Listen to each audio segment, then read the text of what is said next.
اللہ اکبر۔ بسم اللہ الرحمن الرحیم۔ شهر رمضان الذي أنزل فيه القرآن هدى للناس وبينات من الهدى والفرقان۔ السلام علیکم ورحمۃ اللہ وبرکاتہ۔ اعوذ باللہ من الشیطان الرجیم، بسم اللہ الرحمن الرحیم۔ الف لام میم ذالک الکتاب لا ریب فیہ ھدی للمتقین الذین یؤمنون بالغیب ویقیمون الصلاۃ ومما رزقناہم ینفقون والذین یؤمنون بما انزل الیک وما انزل من قبلک وبالآخرۃ ہم یوقنون اولئک علی ھدی من ربہم واولئک هم المفلحون۔ الف لام میم، اس کتاب کے اللہ کی کتاب ہونے میں کوئی شک نہیں ہے، متقیوں کے لیے، پرہیزگاروں کے لیے راہ دکھانے والی ہے۔ جو لوگ غیب پر ایمان لاتے ہیں اور نماز قائم کرتے ہیں اور جو کچھ ہم نے انہیں دیا ہے اسے اللہ کے راستے میں خرچ بھی کرتے ہیں، اور وہ لوگ جو ایمان لاتے ہیں اس پر جو آپ کی طرف اتارا گیا ہے اور جو آپ سے پہلے اتارا گیا، اور وہ ایمان اور یقین رکھتے ہیں یوم آخرت پر۔ اولئک علی ھدی من ربہم واولئک هم المفلحون، یہی لوگ اپنے رب کی طرف سے ہدایت پر قائم ہیں اور یہی لوگ نجات پانے والے ہیں، فلاح پانے والے ہیں۔ یہ سورہ بقرہ ہے۔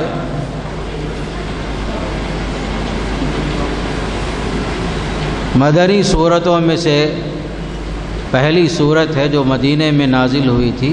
اللہ کے رسول صلی اللہ علیہ وسلم کے مدینہ ہجرت کرنے کے بعد جو صورتیں نازل ہوئی ہیں ان کا نام مدنی صورت، اور جو صورتیں ہجرت سے پہلے نازل ہوئی اسے مکی صورت بولتے ہیں۔ تو تقریباً 80 پر 6 صورتیں مکی ہیں اور مدنی صورتیں باقی ہیں۔ تو ان مدنی صورتوں میں پہلی صورت سورہ بقرہ ہے، اور اس صورت کی بڑی فضیلت آئی۔ مسلم شریف میں ایک حدیث ہے جس میں اللہ کے نبی صلی اللہ علیہ وسلم نے فرمایا، جس گھر میں سورہ بقرہ کی تلاوت ہوتی ہے شیطان اس گھر سے بھاگ جاتا ہے۔ جس گھر میں سورہ بقرہ کی تلاوت ہوتی ہے شیطان وہاں سے نکل جاتا ہے، بھاگ جاتا ہے فرمایا۔ اور ایک موقع پر اللہ کے نبی صلی اللہ علیہ وسلم نے فرمایا، قرآن کی تلاوت کرو، اس لیے کہ یہ قرآن قیامت کے دن اپنے پڑھنے والوں کے لیے سفارشی بن کر آئے گا۔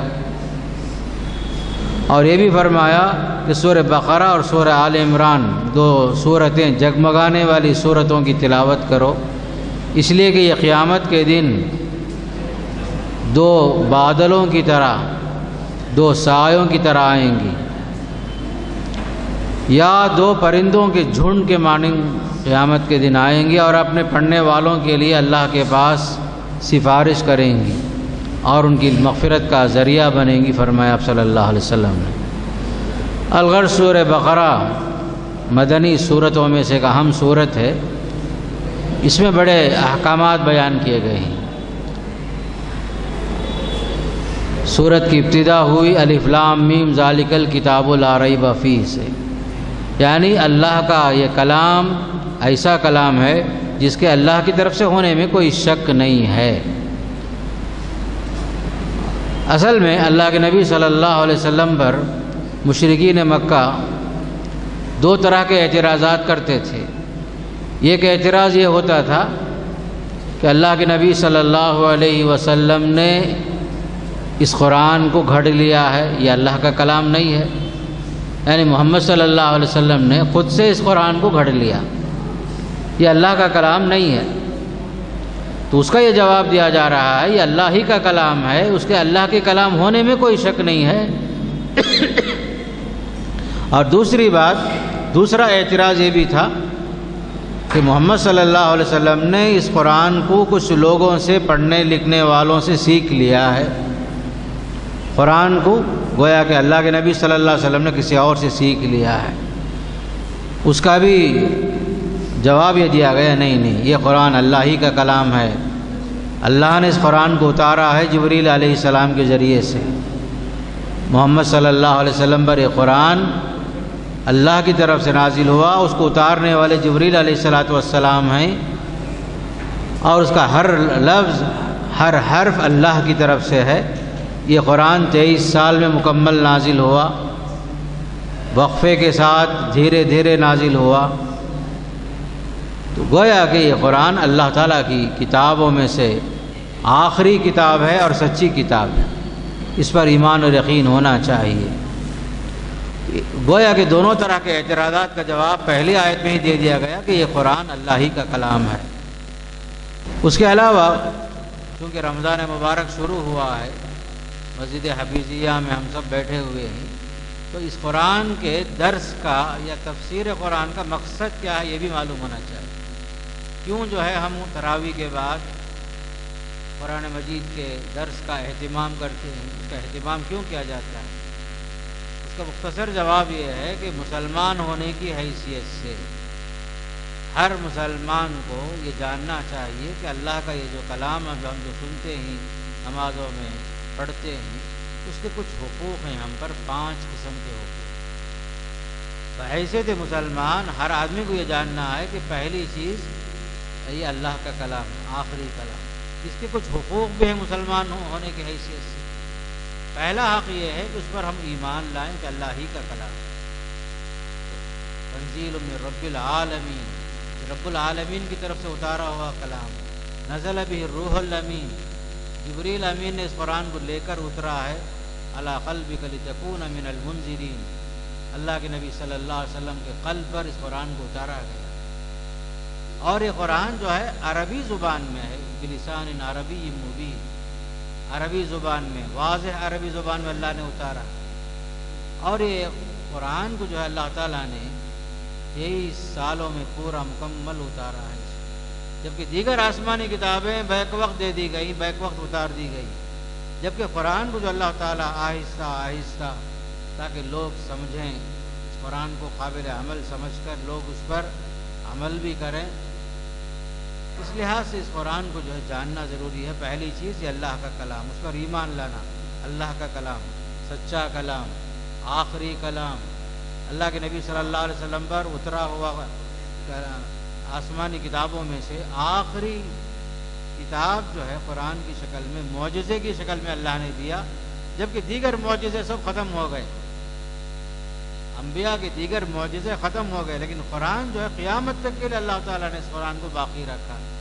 اللہ کے نبی صلی اللہ علیہ وسلم کا یہ جو معجزہ ہے، زندہ معجزہ، جب تک قیامت قائم نہیں ہوگی اس وقت تک یہ قرآن باقی رہے گا۔ قیامت سے پہلے اللہ تعالیٰ لوگوں کے دلوں سے اٹھا لے گا، قرآن مجید کے اوراق تو رہیں گے، حروف مٹا دیے جائیں گے، لوگوں کے دلوں سے قرآن اٹھا لیا جائے گا، اس وقت تک قرآن قیامت تک باقی رہے گا۔ اللہ تعالیٰ نے اس قرآن کی حفاظت کا ذمہ بھی اپنے اوپر لے لیا، اتارنے والا بھی اللہ تعالیٰ، اس کی حفاظت کا ذمہ بھی اللہ نے اپنے اوپر لے لیا۔ انا نحن نزلنا الذکر وانا لہ لحافظون، یقیناً ہم اس قرآن کو اتارنے والے بھی ہیں اور اس کی حفاظت بھی ہم ہی کریں گے، اللہ نے اس کا وعدہ لے لیا۔ کوئی اس قرآن کو بدل نہیں سکتا، نہ اس کے حرکات کو، نہ اس کے سکنات کو، نہ زیر زبر، کسی چیز کے اندر کوئی تبدیلی نہیں آئے گی قیامت تک انشاءاللہ۔ یہ کلام اللہ کا کلام، اس کی حفاظت کا ذمہ اللہ نے اپنے اوپر لے لیا۔ اس کے علاوہ قرآن مجید کے بارے میں آپ کو یہ بھی معلوم ہونا چاہیے، اللہ نے حفاظت کے ذریعے مختلف بنا دیے۔ حفاظ قرآن ہے، جب ابھی آپ نماز قرآن میں، نماز میں آپ نے قرآن سنا، پارا مکمل سنا آپ نے، ہر جگہ قرآن کی تلاوت ہوتی ہے تراویح کی شکل میں، لوگوں نے اس کو سینوں میں محفوظ کر لیا، کر رکھا اس زمانے سے لے کر آج تک، بلکہ اندھوں نے بھی قرآن مجید کو یاد کر لیا۔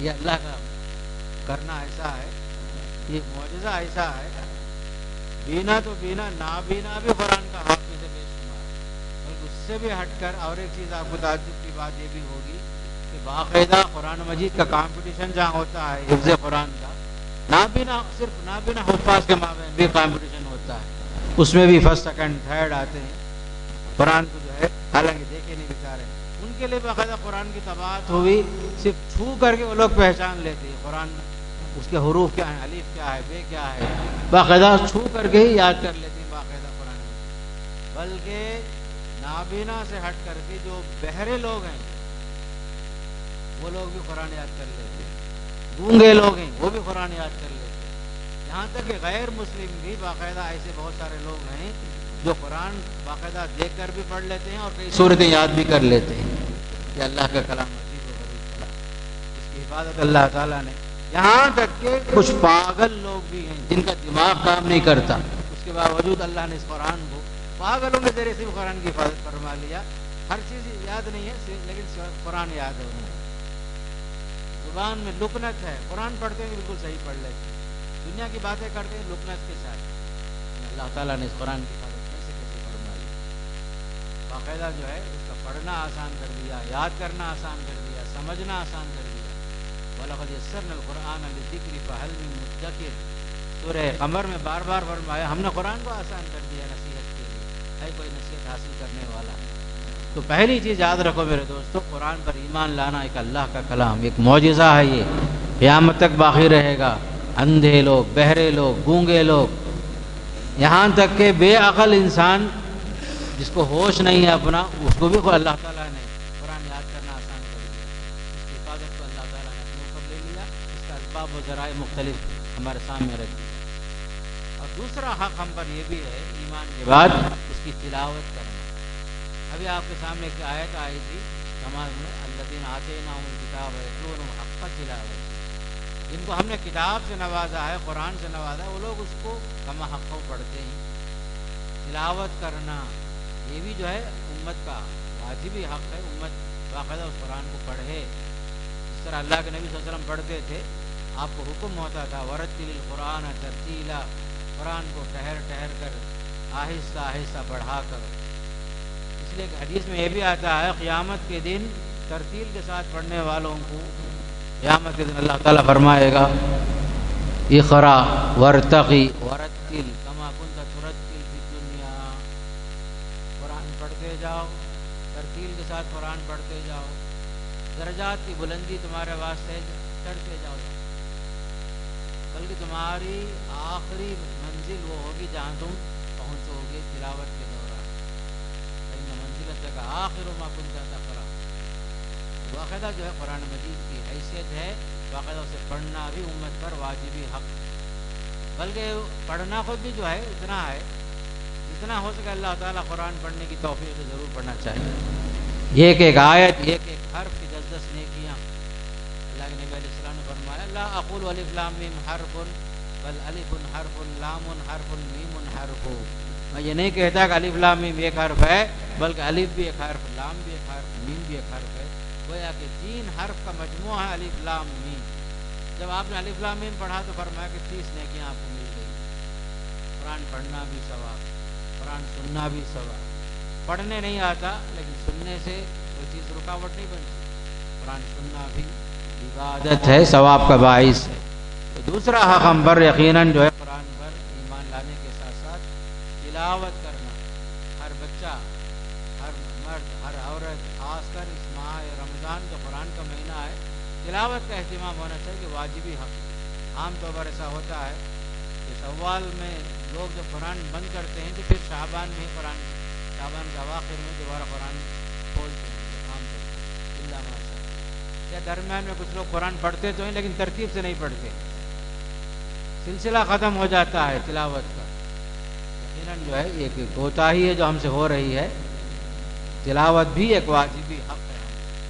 تیسرا حق جو ہے تلاوت کے بعد تدبر اور فکر سے کام لینا، یہ قرآن جو ہے کتاب عمل ہے، عمل کی کتاب ہے، اور فکر کی کتاب ہے، ہدایت کی کتاب ہے، بشارت کی کتاب ہے، رحمت کی کتاب ہے، اسی لیے قرآن میں باقاعدہ 2 جگہ فرمایا افلا یتدبرون القرآن ام علی قلوب اقفالها، افلا یتدبرون القرآن ولو کان من عند غیر اللہ لوجدوا فیہ اختلافا کیوں نہیں لوگ غور و فکر سے کام لیتے قرآن میں؟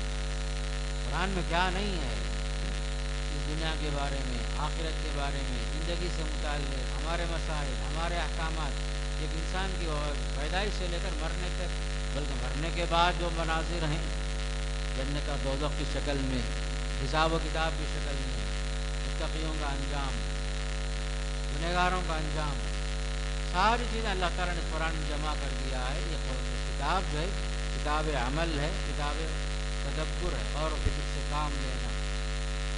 بلکہ اللہ نے یہاں تک فرمایا وَفِي أَنفُسِكُمْ أَفَلَا تُبْصِرُونَ، تو تمہاری ذات کے اندر قدرت کی نشانیاں ہیں، تم لوگ کیوں نہیں دیکھتے؟ انسان کے اندر اللہ کی بے شمار نشانیاں ہیں، اس کی رگوں میں خون کا دوڑنا، ہر انسان کے اندر قوت سماعت، قوت بصارت، سمجھ بوجھ کی صلاحیت، یہ ساری چیزیں اللہ تعالیٰ کی دی ہوئی نعمتیں ہیں۔ ان نعمتوں پر غور و فکر کی دعوت دی جا رہی ہے قرآن میں۔ قرآن جو ہے غور و فکر کی کتاب ہے، بلکہ قرآن یہاں تک کہتا ہے افلا ينظرون الى الابل كيف خلقت، کائنات پر نظر دوڑاؤ، اونٹوں کو دیکھو ہم نے کیسے بنایا، آسمان کو دیکھو کیسے ہم نے بلند کیا، زمین کو کیسے ہم نے بچھا دیا، زمین کو ہموار ہم نے کیسے کیا۔ ہر چیز میں دعوت دی جا رہی غور و فکر سے کام لینے کی۔ بدقسمتی سے لوگ کیا سمجھتے ہیں قرآن صرف رمضان میں پڑھنے کی کتاب ہے، بلکہ یہ قرآن جو ہے غور و فکر کی دعوت دیتے ہوئے انسان کو اپنی زندگی سنوارنے کی دعوت دے رہا ہے، عمل کی دعوت دے رہا ہے قرآن۔ چوتھا حق جو ہم پر واجب ہے، اس قرآن کی دعوت اور تبلیغ بھی ہمارا ذمہ ہے۔ بلغوا عنی ولو آیۃ، اللہ کے نبی صلی اللہ علیہ وسلم نے فرمایا کہ ایک آیت کا بھی علم ہے آپ لوگوں تک پہنچاؤ، چراغ سے چراغ جلاؤ، اندھیرا جو ختم ہوگا، ظلمات جو ختم ہوں گے، تاریکی جو ختم ہوگی، تو قرآن کی تلاوت کے ساتھ ہی ہوگی، قرآن کی دعوت کے ساتھ ہوگی۔ تبلیغ کا حکم اللہ کے نبی صلی اللہ علیہ وسلم نے دیا۔ ہر آیت کا علم، یہ ایک آیت کا بھی علم ہوا، دوسروں کو تک پہنچاؤ لوگوں تک۔ گویا کہ چار حق آپ کو معلوم ہے، ایک ایمان لانا، دوسرا جو تلاوت کرنا، تیسرا حق غور و فکر سے کام لینا، چوتھا حق جو ہے قرآن کو لوگوں تک پہنچانا، پانچواں حق جو ہے قرآن کے مطابق عمل کرنا۔ عمل کرنا، یہ کتاب جو ہے صرف چوم لینے کی کتاب نہیں ہے، بلکہ یہ قرآن جو ہے یہ قرآن باقاعدہ عمل کی کتاب ہے۔ ہمارے ہر مسئلے کا حل قرآن میں ہے، ہمارے لیے دستور حیات ہے قرآن، ہماری زندگی کا ہر معاملہ قرآن سے وابستہ، نکاح ہو، طلاق ہو، خلا ہو، بلکہ سورہ بقرہ یہ جو آج شروع کیے ہیں بے شمار احکامات ہیں اس کے اندر، بلکہ لوگوں کی تقسیم کی گئی اس کے اندر۔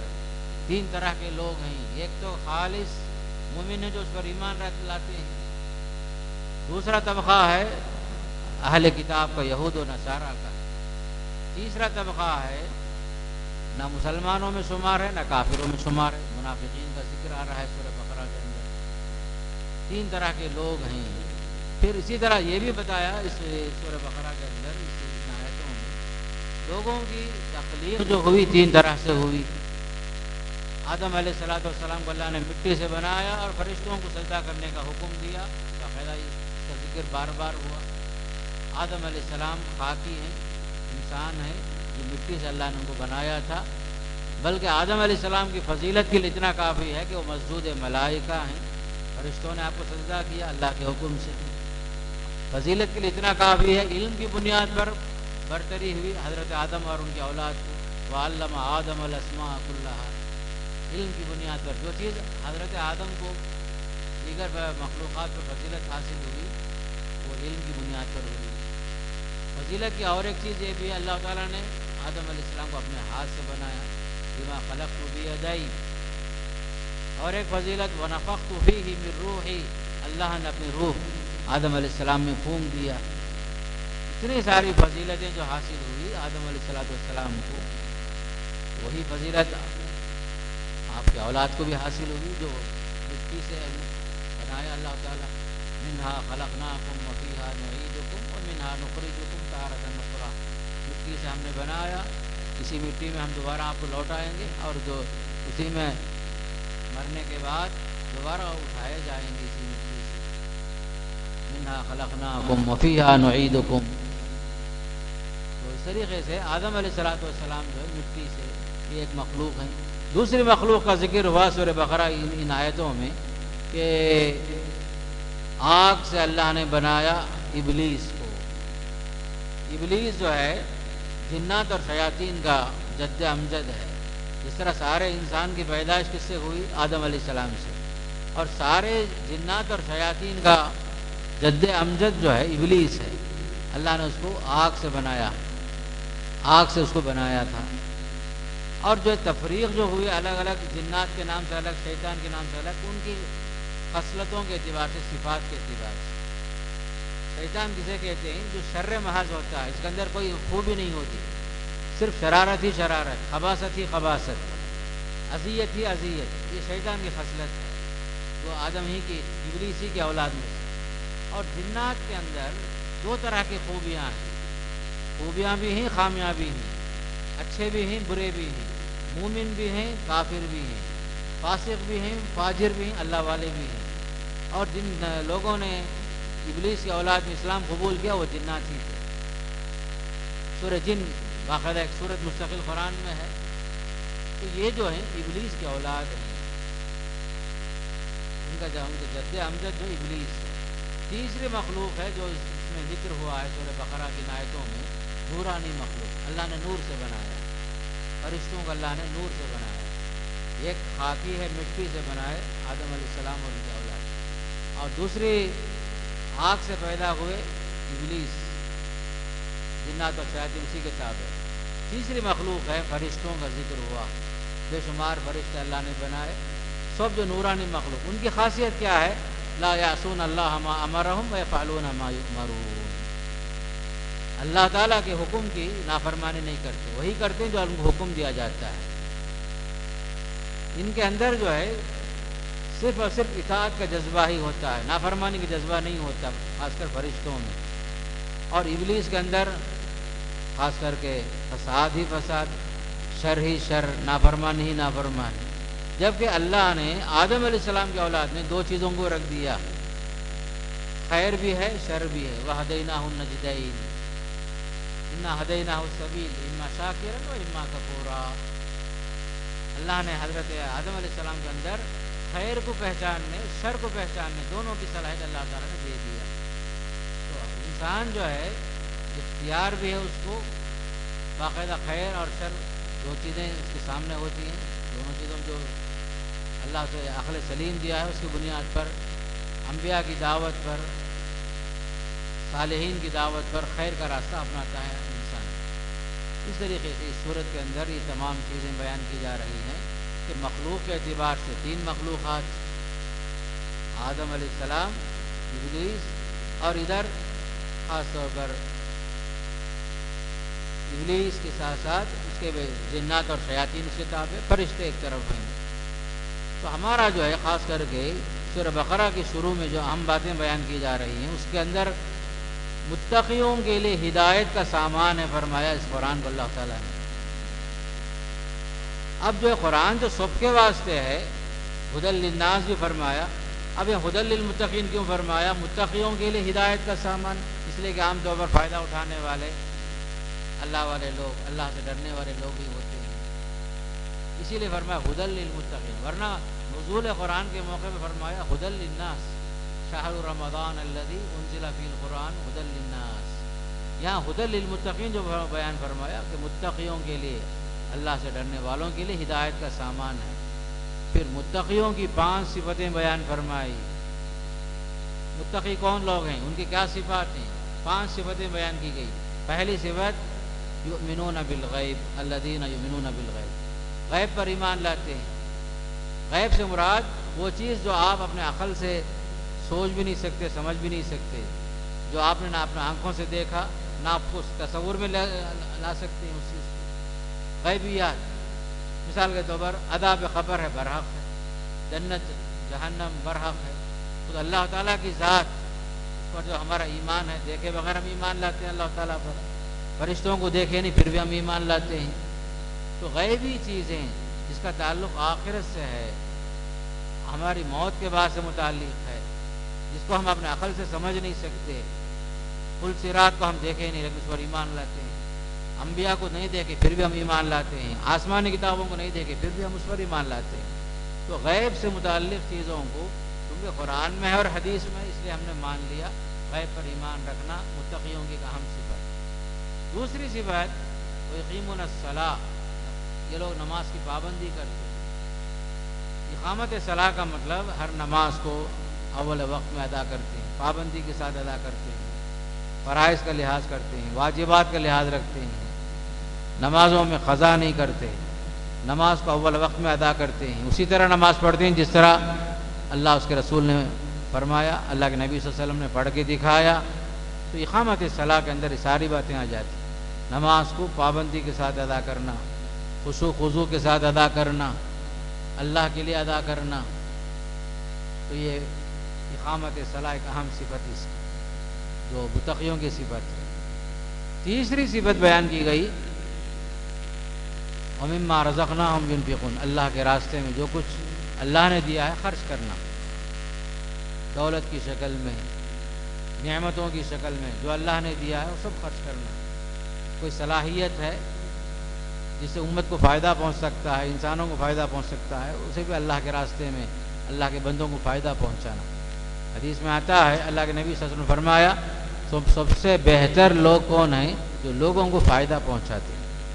خیر الناس من ينفع الناس، اچھے لوگ بہتر لوگ کون ہیں؟ لوگوں کو فائدہ پہنچانے والے. تو یہ جو ہے اللہ کے راستے میں اللہ کی دی ہوئی نعمتوں کو خرچ کرنا ایک تیسری صفت متقیوں کی. چوتھی صفت بیان فرمایا والذین یؤمنون بما انزل الیک وما انزل من قبلک، جو قرآن آپ پر نازل ہوا ہے اس پر بھی ایمان رکھتے ہیں، اس قرآن سے پہلے جو آسمانی کتابیں نازل ہوئی اس پر بھی ایمان رکھتے ہیں. یہ سب اللہ کی کتاب ہیں، تورات ہے، زبور ہے، انجیل ہے، صحیفہ ابراہیم ہے، ان سب پر ایمان رکھتے ہیں. یہ سب اللہ کی کتابیں ہیں. اسی کا ذکر آگے چل کے بھی ہوا قولوا آمنا باللہ وما انزل الینا وما انزل الی ابراہیم واسماعیل واسحاق ویعقوب والاسباط. گویا کہ آسمانی کتابوں پر ایمان لانا، اللہ کے نازل کردہ کتابوں پر ایمان لانا متقیوں کی علامت بیان فرمائے، متقیوں کی صفت ہے بیان فرمائے. بلکہ سورہ بقرہ کے آخر میں فرمایا جتنے انبیاء دنیا میں آئے تھے ان کے درمیان کوئی تفریق نہیں کرنا، لا نفرق بین احد من رسلی. جتنے اللہ کے رسول آئے سب اللہ کے رسول تھے، اللہ تعالیٰ کے سچے رسول تھے، ان کے درمیان تفریق نہیں کریں گے. تفضیل کا معقل یعنی ایک نبی کو اور ایک نبی پر فضیلت نہیں دیں گے، فوقیت نہیں دیں گے. تلک الرسل فضلنا بعضهم علی بعض، یہ اللہ کا کام ہے، بعض رسول کو بعض رسولوں پر فضیلت دیتا ہے، فوقیت دیتا ہے. آخری چیز فرمایا وبالآخرۃ هم یوقنون، متقیوں کی پانچویں صفت یہ ہے کہ ایمان رکھتے ہیں، یقین رکھتے ہیں آخرت پر، ایمان اور یقین رکھتے ہیں آخرت پر کہ یوم حساب برحق ہے، بدلے کا دن برحق ہے، موت برحق ہے، حساب و کتاب ہوگا، نیک اعمال کا اچھا صلہ ملے گا، برے اعمال کا برا بدلہ ضرور ملے گا. حساب و کتاب کا دن آنا برحق ہے. موت کے بعد کی زندگی اسی طرح برحق ہے جس طرح موت سے پہلے کی زندگی کوئی اس کا انکار نہیں کرتا. مرنے کے بعد اٹھایا جانا، باقاعدہ حساب و کتاب ہوگا، سور پھونکا جائے گا، پورے مخلوق جمع کیے جائیں گے، سارے انسان جمع کیے جائیں گے، حساب و کتاب ہوگا. جس کا نیک عمل سیدھے ہاتھ میں دیا جائے گا، نام اعمال دائیں ہاتھ میں ملے گا، یقیناً وہ کامیاب ہو جائے گا. اور جس کے نام اعمال وہ جو ہے بائیں ہاتھ میں دیا جائے گا وہ تباہ و برباد ہو جائے گا. جس کے اعمال نامے کو سیدھے ہاتھ میں دیا جائے گا وہ خوش ہو کر لوگوں میں اعلان کرے گا ہاں اقرؤ کتابیہ، آؤ بھائی میرا نام اعمال دیکھو پڑھو. انی ظننت انی ملاق حسابیہ، مجھے یقین تھا کہ میرا نیک اعمال یقیناً ملے گا، اچھا بدلہ یقیناً ملے گا، مجھے اس پر یقین تھا. اس طریقے سے دوسرا جو شخص ہوگا جس کے نام اعمال جو ہے بائیں ہاتھ میں دیا جائے گا، وہ روتے ہوئے کہے گا اما من اوتی کتابہ بشمالہ فیقول یا لیتنی لم اوت کتابیہ، کاش مجھے نام عمل نہ دیا جاتا تو اچھا تھا. ولم ادری ما حسابیہ، میرا حساب و کتاب مجھے نہیں معلوم ہوتا تو بڑا اچھا تھا. ما اغنا انی مالیہ، میری زندگی کا پورا مال، دولت، وقت کچھ بھی کام نہیں آیا. میری حکومت کام نہیں آئی، میرا منصب کام نہیں آیا، میرا اقتدار کام نہیں آیا. ما اغنا انی مالیہ ہلک انی سلطانیہ، یہ سب چیزیں برحق نہیں. حساب و کتاب ہوگا، نام اعمال پیش کیے جائیں گے، پھر اس کے بعد نیک لوگوں کو جنت کی شکل میں اللہ تعالیٰ نعمتوں سے نوازے گا. اس وقت جو ہے دو ہی قسم کے لوگ ہوں گے، فریق فی الجنہ و فریق فی السعیر. وہاں کوئی تیسری ٹیم نہیں ہوگی، یا تو لوگ جو ہے جنت میں جائیں گے یا تو لوگ جو ہے جہنم میں جائیں گے. اس طریقے سے اس سورہ بقرہ کے اندر یہ بھی بیان فرما دیا کہ متقیوں کی صفت ہے آخرت پر یقین رکھتے ہیں. بلکہ بعض صحابہ اللہ کے نبی سے پوچھتے تھے قیامت کب آئے گی. اللہ کے نبی صلی اللہ علیہ وسلم نے ان سے پوچھا ماذا اعددت لها، تم نے اس کے لیے کیا تیاری کیا. وہ کہتے تھے اللہ اس کے رسول سے محبت کرتا ہوں، اللہ اس کے رسول سے محبت کرتا ہوں. اس طریقے سے قیامت جو ہے باقاعدہ برحق ہے، اس کی تیاری کرتے تھے ہمارے صحابہ کرام، اور اسی پر ہم کو بھی باقاعدہ تیاری کرنی ہے. اور بہترین توشہ فرمایا آخرت میں کام آنے والی چیز وَتَزَوَّدُوا فَإِنَّ خَيْرَ الزَّادِ التَّقْوَىٰ، توشہ جمع کرو. بہترین توشہ کیا ہے؟ تقویٰ ہے، اللہ کا ڈر ہے. تو بہرحال اس پارے کے اندر جس طرح تقسیم ہوئی کفار کی، اہل کتاب کی، اہل ایمان کی، بلکہ منافقوں کی بھی تقسیم ہوئی. بلکہ اس پارے کے اواخر میں یہودیوں کا جو ذہن ہے اس کی طرف اشارہ کیا. وہ لوگ سمجھتے تھے، بلکہ کہتے بھی تھے کہ جنت ہمارے لیے مخصوص ہے. لن يدخل الجنہ الا من کان ہودن و نصارا، یہودی یا نصرانی، جو لوگ یہودی ہیں یا نصرانی وہی جنت میں جائیں گے. اللہ نے فرمایا تلک امانیہم، یہ ان کی آرزویں ہیں، ان کی تمنائیں ہیں. جنت اور جنت کا معاملہ آرزو پر مشتمل نہیں ہے، ایمان پر ہے، یقین پر ہے، عمل صالح پر ہے. بلکہ یہودی آپس میں کہتے تھے نصارہ کے بارے میں، ایک دوسرے کو غلط قرار دیتے تھے، کافر قرار دیتے تھے. وقالت الیہود لیست النصارى علی شیء وقالت النصارى لیست الیہود علی شیء. ایک دوسرے کی تذلیل کرتے تھے، تکفیر کرتے تھے. نتیجہ کیا ہوا؟ دونوں بھی جو ہیں تباہ و برباد ہوئے. جو لوگ اللہ کے رسول پر ایمان نہیں لائے، آپ کی رسالت کو قبول نہیں کیے، ان کا ایمان قابل قبول نہیں ہوتا، بلکہ اللہ کے نبی پر ایمان لانا ضروری قرار دیا گیا. بلکہ آخر میں اس سورت کے آخر میں اللہ تعالیٰ نے حضرت ابراہیم علیہ السلام نے جو دعا فرمائی تھی اس کا ذکر فرمایا، ربنا وبعث فیہم رسولا منہم یتلو علیہم آیات. اے اللہ، مکے والوں میں ایک رسول کو مبعوث فرما جو ان کے سامنے تیری آیت کی تلاوت کرے، ان کو پاک صاف کرے گناہوں سے، شرک سے. اللہ کے نبی صلی اللہ علیہ وسلم فرماتے تھے میں ابراہیم علیہ السلام کی دعا کا نتیجہ ہوں. فرماتے تھے امت محمدیہ کے لیے سب سے بڑا احسان جو اللہ کی طرف سے ہوا کہ آپ صلی اللہ علیہ وسلم کی امت میں ہمیں شامل فرمایا، اور قرآن کی جیسی اہم کتاب ہمیں دی گئی، جو کتاب عمل کی شکل میں دی گئی ہے. خاص کر کے یہود و نصارہ کی ضلالت کا اندازہ اس طرح لگاؤ، یہ لوگ جو ہیں کسی کو نہیں بخشے، یہاں تک کہ اللہ کو نہیں بخشے. یہ لوگ کہنے لگے ان اللہ فقیر و نحن اغنیاء، اللہ فقیر ہے، ہم مالدار لوگ ہیں. اللہ تعالیٰ کو جو ہے فقیر کہتے تھے، نعوذ باللہ من ذلک. امت محمدیہ کی نجات کا واحد ذریعہ کیا ہے؟ اللہ کے رسول کے فرامین کے سامنے رکھ کر اسی کے مطابق عمل کرنا، افراط اور تفریط سے بچنا، غلو سے بچنا. خاص کر یہ جو قرآن ہے، اس کا جو 5 واجبی حق جو میں بتایا، اس پر عمل کرنے میں ہی نجات ہے. یعنی ایمان لانا، تلاوت کرنا، غور و فکر سے کام لینا، اس کی تبلیغ کرنا، اور قرآن کے مطابق اپنی زندگی کو ڈھال لینا. اسی پر ہماری نجات ہے.